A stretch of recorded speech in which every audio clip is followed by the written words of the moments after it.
फिर उसके लिए दूसरा द्वार नहीं होता, उसके सदगुरु का ही द्वार है। इस भक्ति को धर्मदास साहेब ने स्थापित किया साहेब के चरणों के मार्ग, साहेब के ऊंचाई के मार्ग।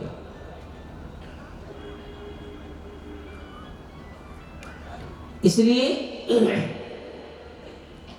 जो कबीर पंथ है उसकी अलग अलग धारा, अलग ऊंचाई, और उस अलग धारा अलग ऊंचाई में धर्मदास साहब की उपस्थिति को जब आप अनुभव करते हो, स्वयं भक्ति के पथ के पथिक की तरह अनुभव करते हो, तब आपको भी लगता है कि मैं भी लगन लगा लेता, मैं भी स्नेह लगा लेता। किससे? सद्गुरु से और सद्गुरु के शब्द से।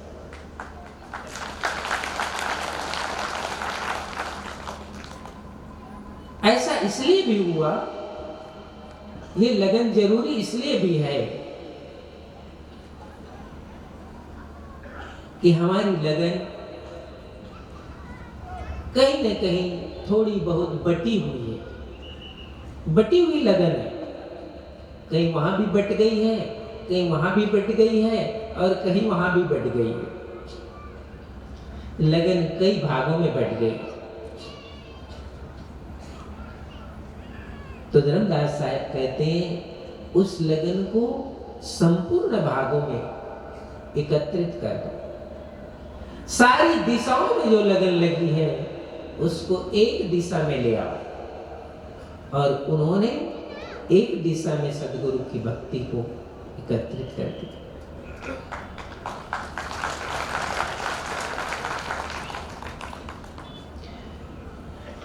इसलिए ये भक्ति महान है, बहुत ऊंचाई है इस भक्ति में। क्योंकि सद्गुरु कबीर साहेब जब धर्मदास साहेब को उपदेश देते हैं तो जगत का रहस्य, संसार का विधान, संसार की ऊंचाई, सब भेद धर्मदास साहेब को साहेब बताते हैं।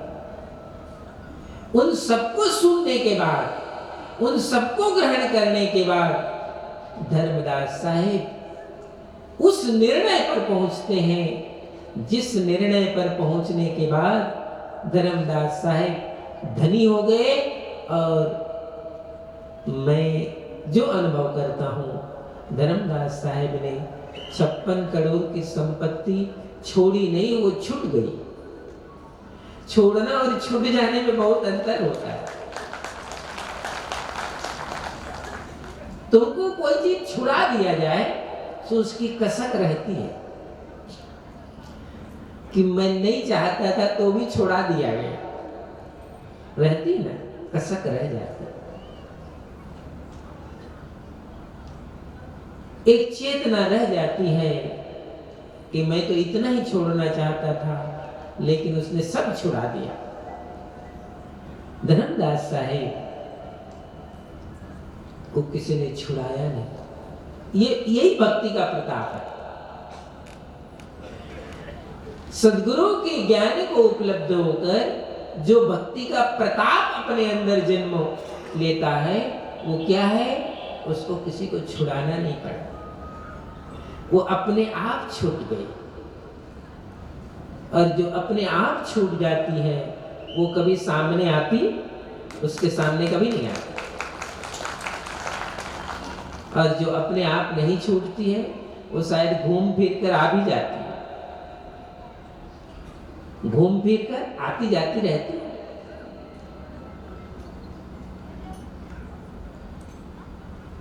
तो इसीलिए तो साहेब ने कहा उसको माया, इसीलिए उसको माया कहा गया कि भाई वो घूम फिर कर आ जाती है। धर्मदास साहेब कहते हैं जो घूम फिर कर ना आए, जो रास्ते में नहीं आए, वो छूट गए। तो उसने सदगुरु से ऐसी लगन लगाई कि जिसको छूटना था वो छूट गई, छोड़ना नहीं पड़ा। वास्तव में लगन वही है और ज्ञान भी वही है। जिस ज्ञान को जब हम उपलब्ध हो जाते हैं तो वो ज्ञान फिर किसी की आवश्यकता नहीं होती उस पथ पर कि कोई आए, कि कोई जाए, कि कोई बदल दे, कि क्या करे, ऐसा होता नहीं। इसलिए धर्मदास साहेब ने भक्ति की वो ऊंचाई सदगुरु कबीर साहब के मार्ग में स्थापित की, जिसको कितना ही बार आप सुनते रहो, कितना ही बार स्मरण करते रहो, लेकिन ऐसा लगता है कि शायद थोड़ा सा भाव मेरे भी जीवन में आता, मेरे भी जब तक ये श्वास छूट न जाए, जब तक ये श्वास छूट न जाए, मेरे जीवन में साहेब की ये भक्ति आ जाती, ये बोध आ जाता, ये ज्ञान आ जाता। और कठिन भी है, क्योंकि धर्मदास साहब को साहब कहते भगति मार्ग कठिन धर्मदासा, रहनी रहे सो साधु सुभाषा। हे धर्मदास, ये भक्ति का मार्ग कठिन है, यहाँ तो रहनी से रहना पड़ता है। कौन सी रहनी से रहना पड़ता है? जिसको साहेब ये उपदेश देते हैं, हे धर्मदास, कौन सी रहनी से रहना पड़ता है?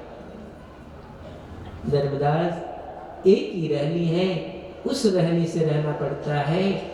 जब तुम किसी चीज को प्राप्त कर लो तो पूरा प्राप्त कर, पूरा साहिब से ये सब विधि पूरा हो, ओछ से नेह लगाई के मूल उडारे।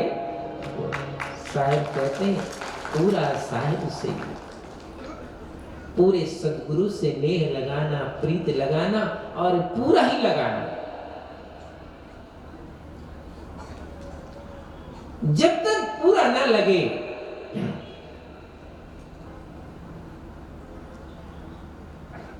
तब तक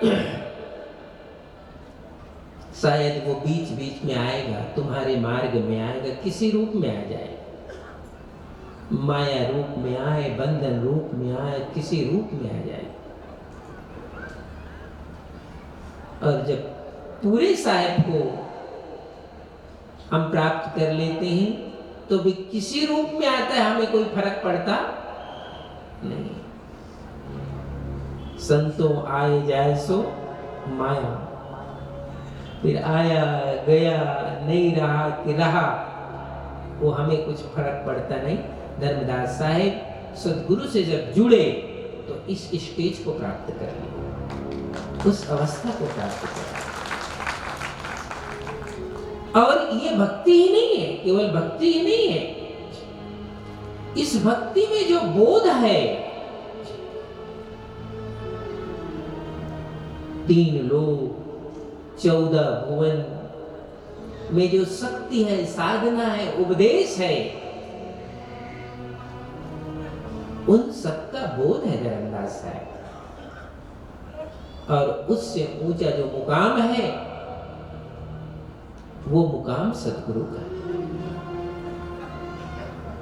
वेद थके ब्रह्मा थके, थाके शंकर शेष, गीता की जहां गम नहीं, वहां सदगुरु का, तो वहां उसका लगाव, उसका जुड़ाव उस मुकाम पर गया। तब वो धर्मदास साहब कहते हैं कि सदगुरु अब बेचो चाहे राखो, बेचने वाले भी तुम हो और राखने वाले भी तुम हो, मेरा मुझ में कुछ नहीं, मेरा मुझ में कुछ नहीं।